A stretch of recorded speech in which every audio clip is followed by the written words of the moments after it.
They do, and this is where the disconnect happens. Intentions are always good. It's easy to just look at a building and assume these investors and these owners don't care about us, but things do get lost in the portfolio when you have a lot of real estate. You have different, third-party managers managing a real estate for you. This is something I've encountered and experienced. And there's just so much to deal with, and you don't know where to focus. And even though you may want to prioritize tenant experience, the roof needs to be repaired. We need to collect money. We need to deal with these urgent capex issues. And the property management on the ground staff also have good intentions, but they're often overwhelmed and overworked. We're also in an environment today where maintenance staff are impossible to come by. There's such a huge shortage. We're having in our portfolio, sometimes we're having to fly out maintenance staff from one building to another because there's a shortage, right? And so with all of this happening, I tend to see, it feels like property management on the ground staff are constantly overwhelmed, way too busy, running from one thing to another, that the thing they enjoy most, which is interacting with residents and providing a good experience, just tends to fall by the wayside. And it's one of those things, we all want to eat healthy consistently. We all want to call our parents and call our friends and family, but we just get busy with life. And, I feel guilty about that. I'm sure many of our viewers do, but it's the same also for people that work on the ground. Do you agree with that? Absolutely. Yeah. No, I mean, it's 100%. It's overwhelming. They're overwhelmed. They have, something's on fire. Also with property management, this is serious. There are serious issues that arise. But that's an opportunity. That's why RentCheck exists. We by no means, and I think the pandemic opened up a lot of doors in property managers' eyes of ways in which they can do things which they didn't consider before, because they were left no choice. We by no means were built with a pandemic in mind, but just so happens our product enables social distancing because residents can do these routine inspections without the presence of a property manager. And a lot of property management companies were on the hook for, contractually obligated to get quarterly inspections done and send them to their owners. But property managers didn't want to go in their residents' units, and residents didn't want property managers going in there. And so we were the solution. And I think, one of the things we were up against is like, oh, residents will never do this. And we've proven that, yes, residents not only will do this, they prefer this, especially, in light of social distancing guidelines and safety concerns. And it's the same thing with other, adjacent industries of, you don't need to physically go there to do every little thing. A resident can change a light bulb. A resident can, depending on a single family, multifamily, you name it, you can ask them to change the air filter, and they will do it. And you can make sure they did it. Like you're prompted to take a picture of the old one and the new one to actually make sure they changed it. And we're seeing more and more of that. And it's, property management companies are realizing like we're working smarter and not harder. We can scale, we can make sure everything is up to date, and without physically going there. And I think it's, I think it's great. And it's not going anywhere. Like this is an industry that isn't really being disrupted. People are always going to be renting, and always going to need good landlords and property managers. And hopefully, the system will catch up, and that the tools that are going to get both parties to a place where they can agree and live comfortably will be there to alleviate any of those concerns. Yeah, I totally agree. So what advice do you have for founders in your position? It's tough, it's hard, right? For you, I'm sure the pandemic was like the best thing that could have happened, especially for the area for inspections. What advice do you have to founders who are in your shoes right now, basically, who are trying to build a startup? And any things you've learned along the way to get to where you are, things you wish you learned, things you wish you knew before you started? Great question. I mean, the most important is just to stick with it. A lot of people are going to tell you no all the time, and let those no's fuel your fire. Initially when we started out, no one thought that everyone thought we were nuts for thinking that landlords would pay to use RentCheck. And we proved them wrong, and just let that, you know, I think chase rejections. My co-founder and I, especially when we started, you know, over 2 years ago, started the conversations of raising money. Like we decided we needed, if we didn't have 50 rejections, we weren't working hard enough. The other thing in terms of advice is, you know, find great people and work with them and don't let them go. You can't do it alone.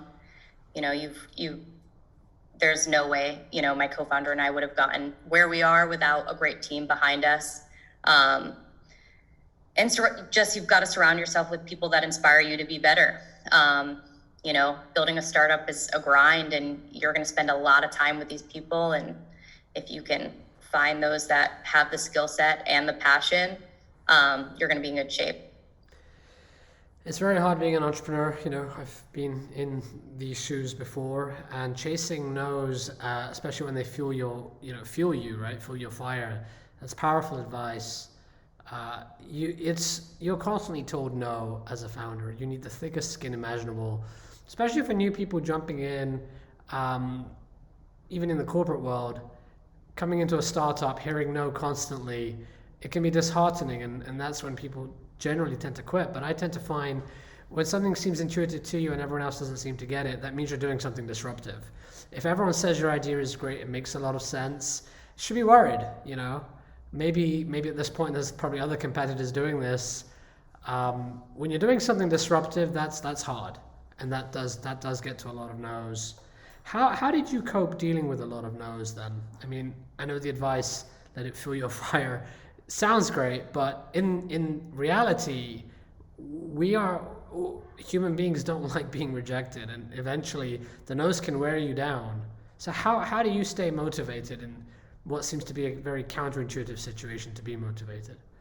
Yeah, well, I think, you know, people say like all founders are kind of crazy. Like you kind of have to be a little crazy to do this. You know, it's like gambling, but so maybe it's that. But no, I think, you know, it's just a level of confidence. You just have to believe in yourself and tell yourself it's going to work out.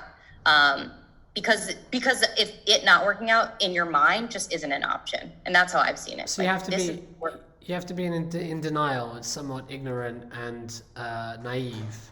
Yeah, ignorance is bliss sometimes. It certainly is. It's when the world needs people who are seeing something that seems so black and white to them, where to everyone else, they just don't see it. You know, it's as true as like, what's your name? It's Lydia. What's your company? It's RentCheck, right? What's this podcast? Everyone knows PropTech VC, right? So in the same way, this is the customer problem. This seems so obvious to me, yet no one seems to get it. And you cannot afford to just derail from that belief. And when you know your solution is delivering value to other people, and yet you can easily be pushed aside and be told, you know, this is not a good idea, you need to change your approach. That's when greatness doesn't happen. Greatness happens when you're like, I don't care, this is how the future needs to look, and I don't see any other way. It's like, as I said, it's as true as knowing your own name, believing the outcome is going to work. That's how crazy you have to be. Of course, people tend to take a lot of crazy decisions as entrepreneurs, and you have to be careful there. You have to manage your risks, right? You don't want to be over leveraged. You don't want to be taking too much debt out. You don't want to be spending like crazy. But you have to believe there's no scenario on this planet where this is not going to work. This is going to work, and I'm going to put my soul into making sure it works. You also have to stay focused. You know, you can easily get distracted with this feature or that feature, but you've got to remember why you started the company. Once you have product market fit, you've got to just, you know, the market will tell you what you're selling. Right. You know? Keep it simple. Keep it simple. And this is something that doesn't seem intuitive to some people, because when you're a founder, you're innovating, you're launching new things. You need to stop doing that. Once you've got product market fit, listen to those customers, build around what they need, and scale that product market fit. For ages, when I ran my startup, I was always trying to find the next big thing. I didn't realize that I had the next best thing, but I assumed, okay, this is only a 2 or 3 year window, and I need to keep innovating more and more. And sometimes no, innovate and make what you do better, faster, cheaper, higher quality, whatever it is, rather than here's a brand new pivot, here's a brand new product. And it's those companies that can just focus on product market fit and build around that. They do great. And we do tend to actually overestimate what we can do in the short term, but underestimate in the long term. And if you focus on product market fit and building products around that, you can build something completely, untouchable. Competitors cannot get close. Definitely. Great. Well, these are great words of advice. I want to thank you for coming on the show. It's very inspiring to hear your story, and also to work on a mission that is making the experience better, fairer, and transparent. So congrats, and keep doing it. Thanks, Zain. I also wanted to share, I am so thankful that you told me about this book. And for our listeners who don't have, who are not watching our show on YouTube, I recommended this book to you. Go ahead and sort of explain what the book is, who wrote it, and then what you liked about the book. I like to read a lot, so Lydia and I had a great conversation some time ago. This was a book I'd recommended. Yeah, so the book is Alpha Girls by Julian Guthrie, who's a journalist, and it's about the first women in venture capital, and it's funny, but it really is personal. The way these women have navigated the early days of women in tech has really laid the groundwork for people like myself, and I'm grateful to them. But it's raw, it's real, and it's really funny. So I definitely think every founder should read it, but especially founders that happen to be female. Yeah, and I'd even say as a male myself, this was a very enlightening book. I loved reading it. It really helped me understand the struggles and how these women refuse to cave to the stereotypes in a very male-dominated industry. And we're talking about venture capital here. Don't get me started about real estate. The real estate industry has so few women in powerful positions. Most investment committees tend to be very male, white, dominated, older age, and we need more women. And I think any women listening to this... But the women are doing all the work. They are indeed, and I think it's a good book to read. Those are the property managers. It is, right? In startups and corporate finance, it tends to be marketing, customer service, sometimes operations. This is where the women tend to be, and we actually need more women, not just women doing the work, but women leading strategy, identifying new products and markets. So, thanks for that. Thanks for repeating the recommendation I gave you. Yeah, no, thank you.